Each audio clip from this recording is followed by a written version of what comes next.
that's a reality. And since I started to go to China in 1984, and I've gone there repeatedly, and I love the place, and I have a lot of respect for the place and the people in various ways, and I've gotten to know it very well. And I love America. Let me be clear. I've lived the American dream, but I'm making the point that I've known it and I've watched it. Since I started going there in 1984, its per capita income has increased by 27 times. Its life expectancy has increased by 10 years. It's okay. So this is a very viable competitor, and where we will be 20 years from now is going to be mostly dependent on, first of all, are we going to have a war with each other, or are we going to then be able to compete, our systems competing, and then can we compete effectively? I think that the desire to avoid a war, that's of paramount importance, then it makes it less important whether they're richer or we're richer or more powerful, because there are many people in many countries that are not the most powerful that are having happy, productive lives in their own ways. And so I think that the war thing is the most important thing. Otherwise we can, and then we'll be responsible for ourselves and our outcomes. So I think it's that's most important. And their economy currently and their aging population and their internal strife, are these issues as well for China as they are for the US? Or do you look at it? Certainly. There are, I think it's something like 275 million people who are over, I forgot whether it's 60 or 65. And because of their one-child policy, it used to be that the young would take care of the old. But now you have a very difficult burden because you have two old parents who are now in that situation, and even the medical system and so on. That's a great burden. That's a great burden. And then they have, a lot of issues, a lot of everything from weather issues and so on. So they have a lot of problems. We have a lot of problems. They have a large poor population and underdeveloped. Now that's both potential and problems. And so it goes back to, how do we each deal with our problems very well? And that'll really be it. Great.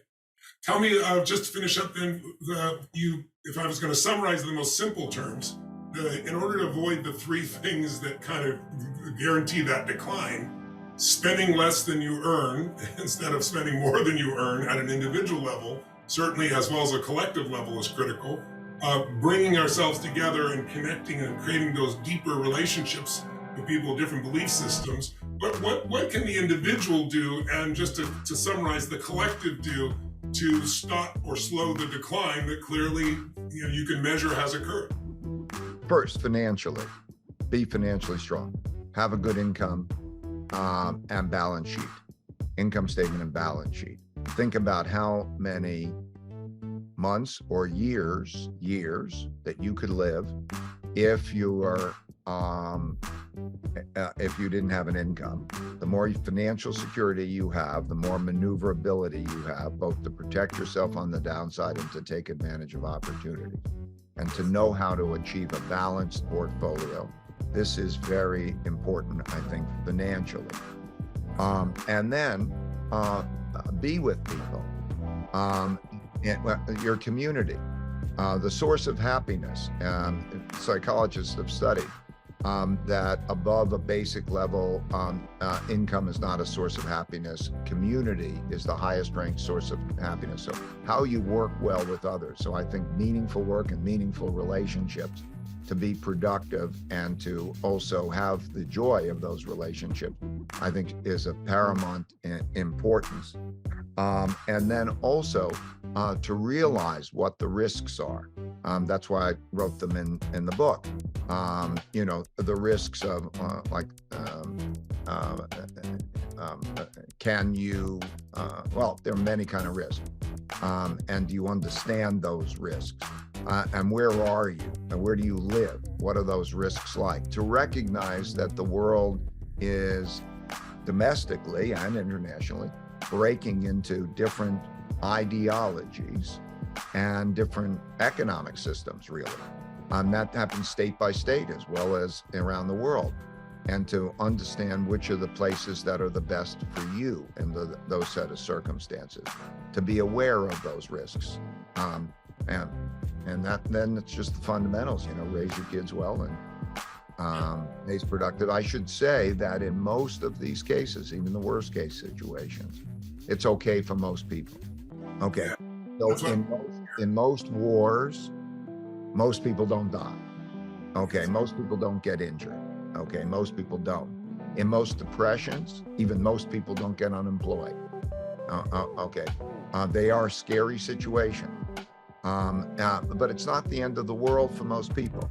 It may be meaning cutbacks and so on, but that's often good because it's okay to, you don't want to get spoiled, you want to be self-sufficient, and you can get strong sometimes. So those are the things. So most people can get through these things fine. Just understand what it's like and navigate that well. In essence, the message is that the future will be different than your past. And if you try to judge what you're going to do in the future based on the past alone, you're going to be missing all the understandings of history that can help you anticipate and do well. And Warren Buffett was saying the other day in his address that in inflationary times, the most important thing is to become more productive. That if you're a great doctor, you're a great nurse, you're a great accountant, you're a great anything, and you're really the best at that, it won't matter what happens with the currency, you'll still have demand for what you do. So constantly improving yourself is the most important thing, besides having a productive business that hopefully doesn't have too much capex or too much expense to make it work, were two things he talked about as well. I think it's important for people. I really appreciate you saying this at the end. This is not the end of the world.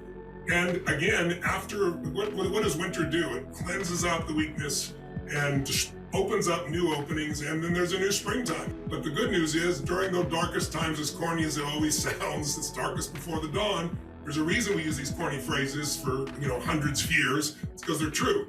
So I really appreciate you marking out that this is not the end of the world. But if you don't anticipate, it's going to be a lot more painful than if you do. And that's why this little checkup of where you are, just like looking where our countries are, is such an important element. I like to just finish by asking you about the power of meditation as a tool to deal with all these things. People get overwhelmed so easily these days. There's so much coming at us, and we let it come at us through technology very often. You've been a lifelong meditator. I'd love it if you just tell us how important that's been and what meditation has meant to you, and how could that